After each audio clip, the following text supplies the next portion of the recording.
Hello students, आज बहुत ही अच्छा टॉपिक पढ़ाने वाले हैं सॉल्यूशन चैप्टर का। उस टॉपिक का नाम है रॉल्स लॉ, जो वेरी इम्पोर्टेंट प्रोफेशनल एग्ज़ाम के लिए है, साथ ही साथ non professional exam, that means 12th board. तो ज़रा देखें वो कौन सा टॉपिक है।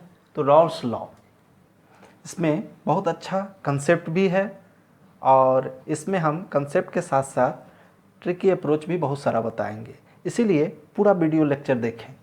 यहाँ पर रॉल्स लॉ में क्या है क्या नहीं है उसको समझिए। तो रॉल्स लॉ दो टाइप में हम क्लासिफाइड कर रहे हैं। रॉल्स लॉ टाइप फर्स्ट जिसमें solution of volatile solute in volatile solvent।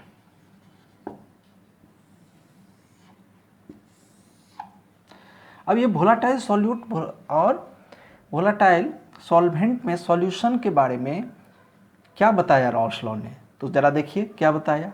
उसने क्लोज कंटेनर लिया। क्या लिया? Close container. उसमें सॉल्यूशन ए और सॉल्यूशन बी का मिक्सचर बनाया। Solution of A and B, no doubt ये लिक्विड फेज में है। अब इसको at any condition of temperature में ए और बी का वेपर होगा। तो ए और बी का वेपर होगा तो इसको हम ऐसे कह सकते हैं जो ये दोनों वेपर फॉर्म में है, तो इस तरह से रिप्रेजेंट कर रहे हैं। ये ए और बी का वेपर फॉर्म में इस तरह से रिप्रेजेंट किया जा रहा है। तो ये जो है ए वेपर और बी वेपर से बना हुआ है। नो डाउट ये वेपर है तो इस पर तो प्रेशर एक्सर्ट होगा ए के द्वारा, तो उसको हम लोग पी ए मान लेंगे। क्या मान लेंगे? P A. बी के द्वारा प्रेशर एक्सर्ट होगा तो उसको पी बी मान लेंगे। बिल्कुल सही। अब इसमें रॉल्स लॉ क्या कह रहा है, थोड़ा सही ढंग से समझे जो रॉल्स लॉ कहना क्या चाह रहा है।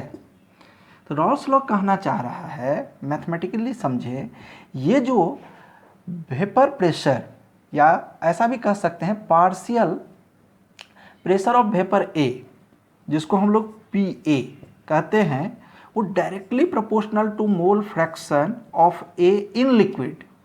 मोल fraction of A in liquid. P A क्या है? ये ए के द्वारा जो इस पर प्रेशर एक्सर्ट हो रहा है on the solution of A and B, that is known as P A. अब यहाँ पर देखिए पी ए इक्वल टू, यदि यहाँ पर P A nought X A, proportionality हटाएंगे तो पी ए नोट एक्स ए लिखेंगे। अब इसको लैंग्वेज में कैसे समझाएंगे किसी को, तो इसको लैंग्वेज में कैसे लिखेंगे? देखिए अकॉर्डिंग टू, इसको लैंग्वेज में लिखिए अकॉर्डिंग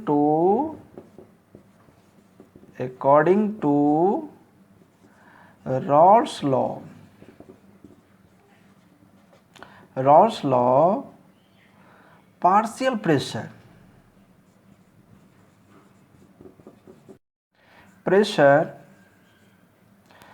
ऑफ वेपर्स ए यहीं पर लिख देते हैं, vapours A over solution of A and B is equal to mole fraction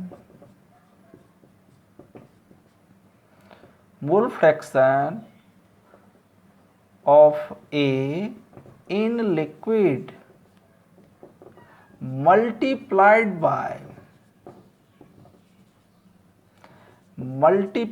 by its vapour pressure in pure form. अब इसको सारे स्टूडेंट खूब अच्छे ढंग से समझिए। देखिए सॉल्यूशन ए और बी है, ठीक है ना। तो सॉल्यूशन ए एंड बी जो है, इसके ऊपर ए का भी वेपर प्रेशर बनेगा, बी का भी वेपर प्रेशर बनेगा। अब ए का वेपर प्रेशर निकालने के लिए नो डाउट यहाँ पर जो वेपर प्रेशर एक्सर्टेड होगा, ठीक है ना, तो अकॉर्डिंग टू रॉल्स लॉ उसका मोल फ्रैक्शन के प्रोपोर्शनल होगा। तो फ्रैक्शन को प्रोपोर्शनल को हटाएंगे तो एक कांस्टेंट देना पड़ेगा, वो ऑलवेज इक्वल टू किसका होता है, Pa2। Pa2 मतलब हुआ प्योर वेपर प्रेशर, माने वेपर प्रेशर ऑफ प्योर ए, मतलब कि ए के अतिरिक्त कोई भी उसमें कंपोनेंट नहीं है, ए के अतिरिक्त कोई भी दूसरा कंपोनेंट नहीं है, उसी के द्वारा जो वेपर प्रेशर बन रहा है तो वही क्या कहलाता है, Pa0। जनरली ए को सॉल्वेंट माना जाता है, ए जो हम लोग मानते हैं उसको क्या माना जाता है, सॉल्वेंट। अब बी को क्या माना जाता है, सॉल्यूट माना जाता है। तो हम समझ रहे हैं, आप लोग इतना समझ गए होंगे। कोई दिक्कत होगा तो कमेंट में ज़रूर पूछ लेंगे। चलिए आगे प्रोसीड करते हैं। यहाँ पर यदि सिमिलरली लिख दें तो बताइए, तो सिमिलरली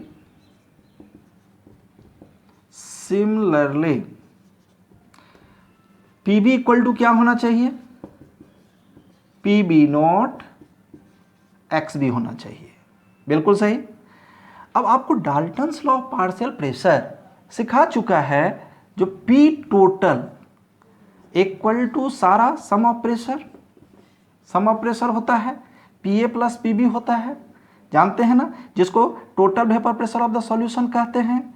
ये कौन बताता है, तो आपको Dalton's law of partial pressure बताता है। फिर से समझिए, इसमें ये जो सॉल्यूशन ए और बी से बना हुआ है, ये लिक्विड फॉर्म में है, तो ये जो टोटल वेपर प्रेशर होगा वो गैसियस फॉर्म में है। किसके फॉर्म में है, गैसियस। तो वो किसको फॉलो करेगा, Dalton's law of partial pressure, इसीलिए एडिटिव प्रॉपर्टीज को फॉलो करेगा, दोनों सम हो जाएगा। Therefore P total equal to क्या होना चाहिए, Pa0 XA plus PB0 XB होगा। अब इसको हम कैसे लिख सकते हैं, देखिए तो इसको हम ऐसे लिख सकते हैं क्या, P total equal to Pa0 XA PB0 1 minus XA, ऐसा लिख सकते हैं। अब क्या लिख सकते हैं, Pa0 XA minus PB0 XA। अब ये इसमें से देखिए XA तो कॉमन हो सकता है, तो Pa0 PB0 यहाँ पर XA लिख सकते हैं प्लस PB0 लिख सकते हैं, इसको P टोटल लिख सकते हैं। तो आप बताइए total vapour pressure of the solution इस फॉर्म में बिल्कुल लिख सकते हैं। अब ये चीज़ Pa0 समझ रहे हैं, केवल A लिक्विड रहेगा उसी का वेपर रहेगा, PB0 केवल B रहेगा उसी का वेपर रहेगा, ठीक है ना, एट ए सर्टेन टेम्परेचर। अब यहाँ पर ये सारा कुछ सीखने के बाद एक दो क्वेश्चन हो जाए जो कंसेप्ट क्लियर हो जाएगा, किसी भी प्रकार का कोई दिक्कत नहीं हो। आप ये जरूर बताएंगे XA क्या है, जो लिखना चाह रहे हैं वो लिख लेंगे। XA जो है मोल fraction of A in liquid, याद करिए यहाँ पर इस तरह से बताए थे।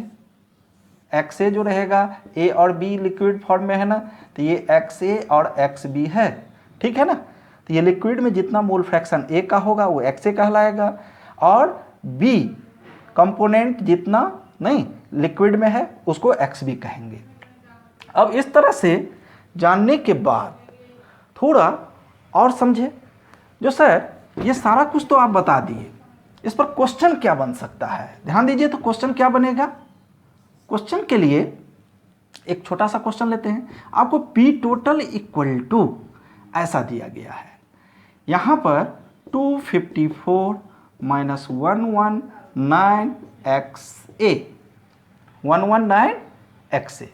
Calculate, then calculate Pa0 and PB0, Pa0 and P B nought. तो देखिए बाबू P A note P B nought कैसे फाइंड करेंगे, तो जो भी मेथड अच्छा लगे, जो भी मेथड अच्छा लगे उस तरह से हम लोग फाइंड कर सकते हैं। जैसे कि मेथड फर्स्ट, तो मेथड फर्स्ट जो है, मेथड फर्स्ट मेथड, अब देखिए तो आपको ये अभी अभी बताए हैं, इसे कंपेयर कर दीजिए।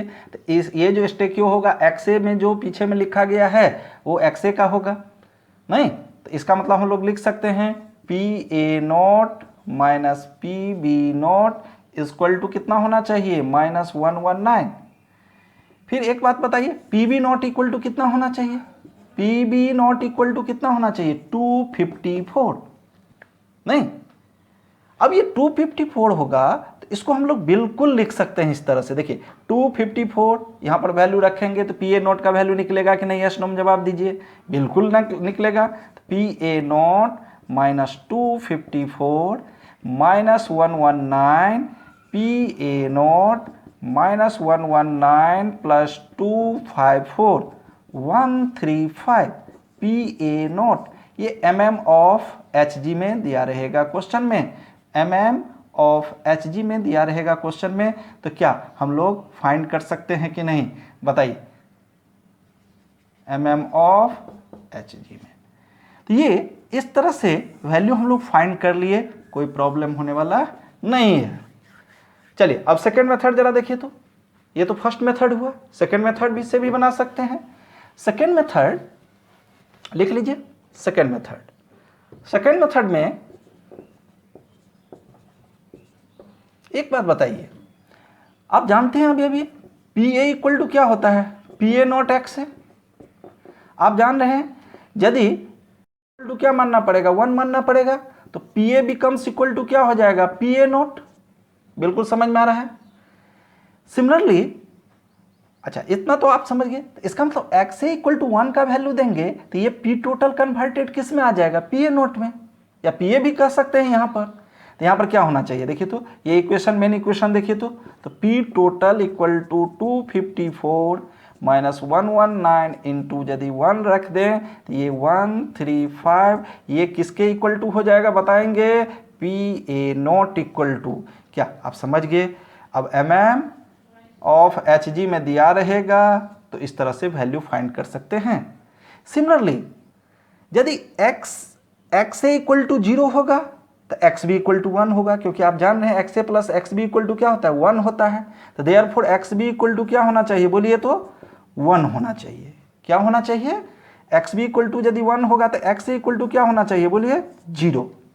समझ रहे हैं ना। तो यहाँ पर क्या होगा वो जल्दी से बताइए, यहाँ पर इस तरह से लिख सकते हैं, जो सर x इक्वल टू 0 यहाँ पर लिख देंगे तो p टोटल किस में कन्वर्ट हो जाएगा, पी बी नोट में। वो कैसे, तो P B equal to P B note X B होता है, तो एक्स बी इक्वल टू 1 लिखेंगे तो पी बी इक्वल टू क्या हो जाएगा, पी बी नोट लिखेंगे। अब यहाँ पर इस तरह से फिर आगे बढ़ने के लिए तो p टोटल इक्वल टू यहाँ पर क्या हो जाएगा, 254, नहीं अब x इक्वल टू 0 होना चाहिए तो यहाँ पर 0 हो जाएगा, नहीं तो p टोटल इक्वल टू क्या होना चाहिए, 254 mm ऑफ एच जी। क्या हम उम्मीद करते हैं आप लोग समझ गए होंगे, और इसमें कोई भी दिक्कत हो कमेंट में लिखिए। अब इस तरह से सेकेंड क्वेश्चन ले रहे हैं, जरा सेकेंड क्वेश्चन पढ़िए। 1 मोल of liquid A and 3 mole of liquid B are mixed to form ideal solution. Total pressure exerted over solution 500 mm of Hg. 1 mole of liquid A is further added to the solution, due to which new pressure is 510 mm Hg. Then calculate PA naught and PB naught. बहुत ही important question है और इससे concept clear हो जाएगा। एक चीज़ और, कौन volatile है कौन नहीं वोलेटाइल है, ये क्वेश्चन से बिल्कुल पता चल जाएगा। देखिए दोनों का P A note P B naught पूछ रहा है, ठीक है ना। तो वेपर प्रेशर इसका मतलब अकर हो रहा है, इसीलिए तो P A note P B nought find करने के लिए पूछ रहा है। यदि suppose that P A nought ही पूछता ठीक है ना। बी का कोई सिग्निफिकेंस नहीं दिया रहता, कहीं पर डाटा में पी बी वैल्यू नहीं दिया रहता, तो आप बिल्कुल समझते सर इसका मतलब बी क्या है, नॉन वोलेटाइल है। तो इसका मतलब ये जो टाइप 1 से सारा क्वेश्चन बनेगा, तो पी टोटल इक्वल टू क्या जानते हैं बताएंगे? पी टोटल इक्वल टू क्या होता है? P A not X A plus P B not X B. P A naught तो क्वेश्चन में नहीं दिया गया है। अब बताएंगे एक्स ए कितना होता है? तो एक्स ए जो है तो मोल डिवाइडेड बाय टोटल मोल, तो मोल कितना है 1, 1 प्लस 3 तो कितना हो जाएगा 4। फिर पी बी नॉट यहाँ पर क्या हो जाएगा बोलिए, ये 3 है, 3, 1 प्लस 3 तो 4 हो जाएगा। ये पी टोटल होगा कि नहीं, इसको इक्वेशन फर्स्ट मानेंगे कि नहीं, इस तरह से हम लोग सोच सकते हैं, बता सकते हैं। अब यहाँ पर थोड़ा अच्छा से समझिए। सबसे पहले अब पी टोटल इक्वल टू फिर सेकेंड चांस में क्या हो जाएगा बताइए तो? P total equal to P A not X A plus P B not X B. ये क्वेश्चन तो लिख लिए। अब इसमें देखिए तो क्या होना चाहिए, इसमें कह रहा है ये जो है 500 mm तो हो गया, बताइए 500 mm है कि नहीं इसमें? तो ये एक इक्वेशन बन गया कि नहीं, क्योंकि टोटल प्रेशर कितना दिया गया है 500। फिर टोटल प्रेशर कितना है 510, टोटल प्रेशर कितना है 510। तो देखिए 510 दिया गया है, P A not X A, तो एक्स ए बताएंगे 1 मोल ए का था और 1 मोल, तो टोटल कितना हो जाएगा 2 प्लस 3 कितना होता है 5 प्लस पी बी नॉट, यहाँ पर क्या हो जाएगा बताइए, एक्स बी है, तो एक्स बी कितना है 3 मोल, टोटल मोल कितना हो जाएगा बताइए तो? टोटल मोल 5 मोल हो जाएगा, तो ये सेकेंड हो जाएगा, नहीं सेकेंड इक्वेशन। तो इससे क्या, दो इक्वेशन, दो अननोन हम लोग आराम से फाइंड कर सकते हैं कि नहीं। एक इक्वेशन आप जरा देखिए, इस तरह से इक्वेशन बना, दूसरा इक्वेशन इस तरह से बना, तो P A naught P B naught का वैल्यू फाइंड कर सकते हैं कि नहीं? बिल्कुल। पी ए नॉट का वैल्यू आप यदि फाइंड करेंगे तो 550 mm of H G, calculation कर लेंगे, सब सारा कुछ प्रैक्टिस से लिखा जाता है। इसमें 483.34 mm ऑफ एच जी, नहीं सॉल्व करके आराम से फाइंड कर सकते हैं, कोई दिक्कत नहीं। तो जनरल क्वेश्चन था, इस तरह से हम लोग फाइंड कर सकते हैं। तो क्या आप समझने की कोशिश किए, जो ये क्वेश्चन में किस तरह से बनाएंगे, इक्वेशन बनाएंगे, दोनों वोलेटाइल का जो भी है उस तरह से सॉल्व कर लेंगे। अब उसके बाद जो इसी में आता है टॉपिक, वो ग्राफिकल रिप्रेजेंटेशन। क्या आता है? Graphical representation. तो लिखिए सारे स्टूडेंट लिखिए, ग्राफिकल रिप्रेजेंटेशन लिख लें। Graphical representation, graphical representation of Rawls law type 1, of Rawls law type 1। तो graphical representation of Rawls law type 1, इसका ग्राफ कैसे बनाएंगे, किस तरह से, तो आपके पास क्या क्या ऑप्शन है ये समझना जरूरी है। तो सबसे पहले पी ए इक्वल टू, अभी तक क्या सीखे हैं, पी ए नॉट एक्स ए सीखे हैं। फिर पी बी इक्वल टू क्या सीखे हैं बताइए तो? P B not X B सीखे हैं, ठीक है ना। फिर पी टोटल इक्वल टू क्या सीखे हैं बताएंगे? P A not X A plus P B not X B सीखे हैं। यहाँ पर अब यदि इसका ग्राफ स्केचिंग करना चाहें, तो ग्राफ स्केचिंग करना चाहें तो इस तरह से ग्राफ स्केचिंग कर सकते हैं। देखिए तो पी ए नॉट एक्स ए इसको वाई, ये क्या हो जाएगा बोलिए, एम एक्स, ठीक है ना। तो ये एक्स ए और ये क्या होता है पी ए। अब इसका इस तरह से हम लोग फाइंड कर सकते हैं। फिर यदि पी बी में किस तरह से हम लोग फाइंड करेंगे, तो जरा देखिए, P B equal to P B nought 1 minus X A, तो P B equal to P B not X A. तो देखिए इसको क्या मान लेंगे, बोलिए, इसको y मान लीजिए। ये तो c है, कांस्टेंट ऑलवेज रहेगा। ये मोल फ्रैक्शन को क्या मान लीजिएगा, x। ये स्लोप है तो इसको m मान लीजिए। तो y इक्वल टू क्या हो जाएगा, mx प्लस c। तो इसका ग्राफ कैसा होना चाहिए बताएंगे। तो इसका ग्राफ इस तरह से होता है, बताइए। यहाँ पर यदि pb लेंगे और यहाँ पर क्या लेंगे, xa लेंगे, तो क्या इस तरह से स्लोप यदि निगेटिव होता है तो इस तरह से ग्राफ होता है। तो क्या इसका ग्राफ समझ गए कि नहीं। अब और क्या ग्राफ है, पी टोटल। क्या है बाबू, पी टोटल। तो पी टोटल इक्वल टू क्या होता है बताएंगे, P A not X A plus P B not X B होता है ना। अब एक बात और बताइए, P A not X A plus P B not X B होता है। इसमें यहां पर किस तरह से फाइंड करेंगे, तो पी टोटल को हम लोग ऐसे लिख सकते हैं, P A not X A P B nought 1 minus X A, P A not X A plus P B nought minus P B not X A कह सकते हैं ना, ऐसे लिख सकते हैं। अब आप ही बताइए, ये तो पी टोटल है तो यहां पर भी पी टोटल होगा। अब ये एक्स एक्स है, इस तरह से सोच लेंगे तो क्या हो जाएगा, P A not minus P B naught, यहां पर एक्स ए हो जाएगा प्लस पी बी नॉट, ऐसा हो जाएगा। अब आप बताइए तो इसका ग्राफ आराम से लिख सकते हैं कि नहीं। कैसे ग्राफ लिख सकते हैं, इसको y मानिए, ये क्या हो जाएगा m लिखिए, ये क्या होगा x लिखिए, ये क्या होगा c लिखिए। तो y में जवाब दीजिए। तो y equal to M X plus C होगा। तो आपका इसको ग्राफ आता है y equal to M X plus C का, याद करिए, p टोटल और यहाँ पर x a, इसका ग्राफ इस तरह से लिख सकते हैं, y equal to M X plus C. ये सब सारा कुछ हम लोग शुरू में ही बताते हैं, नहीं मैथमेटिकल टूल्स जो भी है उसका 1-2 क्लास लेते हैं, नहीं फिजिकल केमिस्ट्री जब पढ़ाने लगते हैं, जिससे सारा कंसेप्ट क्लियर शुरू में ही रहता है, कोई प्रॉब्लम नहीं रहता। डिफरेंशिएशन, इंटीग्रेशन, ये सब सारा कुछ मैथमेटिकल टूल्स में। यहाँ पर इतना जानने के बाद फिर यदि आगे फिर प्रोसीड करते हैं तो देखिए, ये तीनों ग्राफ को एक साथ यदि मिला दें तो देखिए इस तरह से मिलाते हैं। यहां पर इस तरह से मिलाएं तो आप बताइए, फर्स्ट ग्राफ ऐसा है तो ऐसे मिला दीजिए।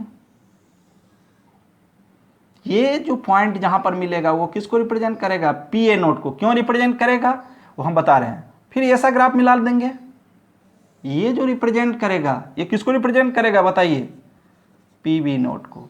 अब देखिए ये ग्राफ ऐसा है, हूबहू यहां पर ऐसा ही लिख देंगे पी टोटल के लिए, इसको ऐसे मिला देंगे। अब आप बताइए, यहां पर पी ए नोट मतलब कि ये जो ग्राफ है, ग्राफ जो रिप्रेजेंट कर रहा है, हम लोग जैसे पढ़े हैं तो ये कैसे, P A equal to P A nought X A, इसका ग्राफ है ये टोटली।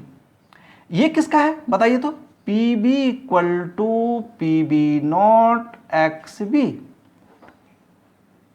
अब एक बात बताइए, जहां पर P B naught pure P B naught हो रहता है वहां पर ए नहीं रहता है, इसका मतलब एक्स ए इक्वल टू क्या होगा, 0। यहाँ पर प्योर ए है तो इसका मतलब एक्स ए इक्वल टू कितना होगा, 1 होगा। फिर इसमें देखिए एक्स बी इक्वल टू, जहां पर ये देखिए 0 हो जाएगा तो यहाँ पर 1 हो जाएगा, क्योंकि दोनों का सम क्या होना चाहिए, 1 होना चाहिए।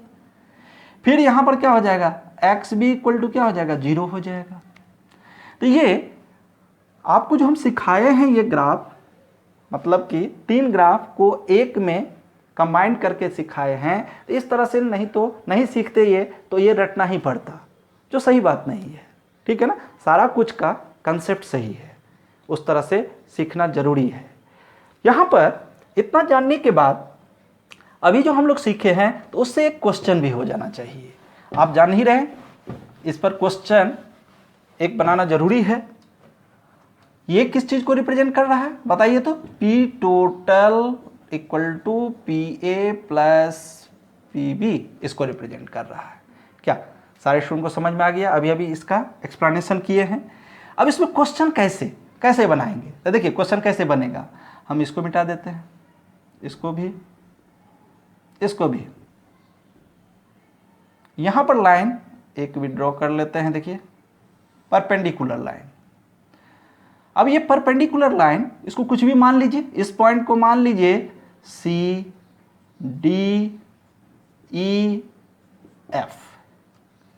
अब यहां पर क्वेश्चन कैसे बनेगा, तो क्वेश्चन लिखिए।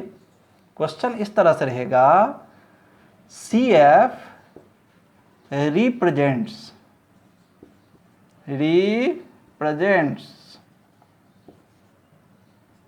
P total. CF रिप्रेजेंट करता है किसको? P टोटल को। Then correct option. अब बताइए, ऑप्शन फर्स्ट में दिया गया है ऐसा, देखिए ऐसा दिया है CF equal to CD plus DE plus EF। B option दिया गया है CF equal to CE plus EF। C option दिया गया है यहाँ पर CD plus FD। Fourth option दिया गया है यहाँ पर सबसे पहले FE plus FD, FE plus FD। अब कौन सा ऑप्शन सही है? तो देखिए P टोटल रिप्रेजेंट कर रहा है CF, तो P टोटल रिप्रेजेंट कर रहा है CF। इसका मतलब हम लोग ऐसा कह सकते हैं, सर P टोटल बराबर तो हमको आना चाहिए, तो P टोटल बराबर क्या होता है बोलिए? PA प्लस PB होता है कि नहीं? तो ये किस चीज को परपेंडिकुलर लाइन रिप्रेजेंट कर रहा है? ये प्रेशर है y एक्सिस पर, तो ये टोटल P टोटल को रिप्रेजेंट कर रहा है। आ रहा है ना समझ में? अब ये जो PA है, तो PA आपको पता है PA ग्राफ कौन रिप्रेजेंट कर रहा है? PA ग्राफ ये रिप्रेजेंट कर रहा है।